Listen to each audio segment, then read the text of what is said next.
So I go around and help people laugh. And you're like, well, you offended me. Grow up. Because if you can't handle my jokes, you can't handle the enemy.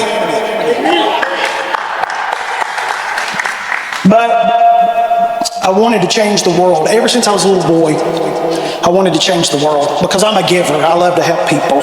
I do. I love to help people. That's why they keep me away from my table, because I give everything away. And my daughter was like, Dad, that's my inheritance. You cannot give it away.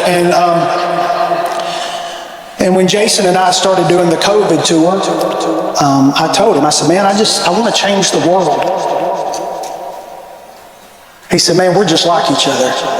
And that's why we kind of bonded and became so close. We were doing a concert. A guy came to the concert. He said, guys, I can help y'all fulfill what you're trying to do.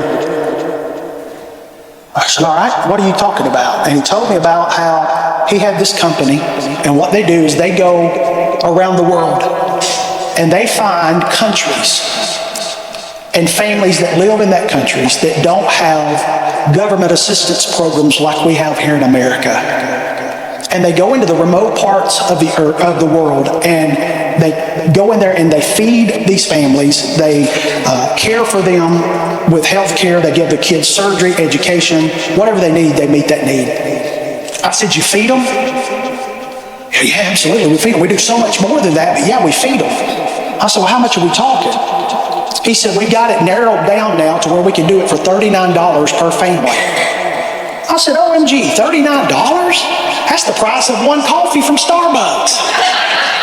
I said, you're telling me if I give you $39, you're going to feed a family? He said, Mickey, I'm telling you, we're going to do more than just feed them.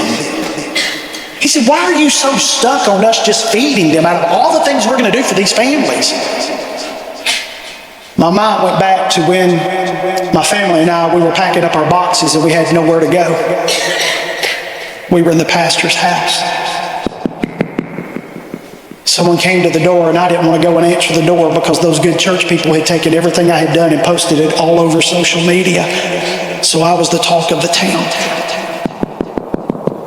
I finally got up enough nerve to go to the door. I opened the door and there was a man there that I'd never met before.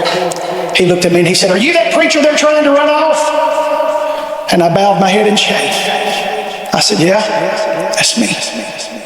He said, I didn't come to cause any problems and I didn't come to ask any questions. I just came to tell you this is exactly the reason why I don't go to church. I said, why is that? He said, because after I see what they've done to you, it further proves to me that the people inside that building think they have the authority to choose who can receive forgiveness and who can't. He said, I figured if they're willing to run their preacher off of what you did, they're not even going to let me in the building for what I did, so I don't even take my chance. He reached into his pocket and he pulled out a key and he handed it to me.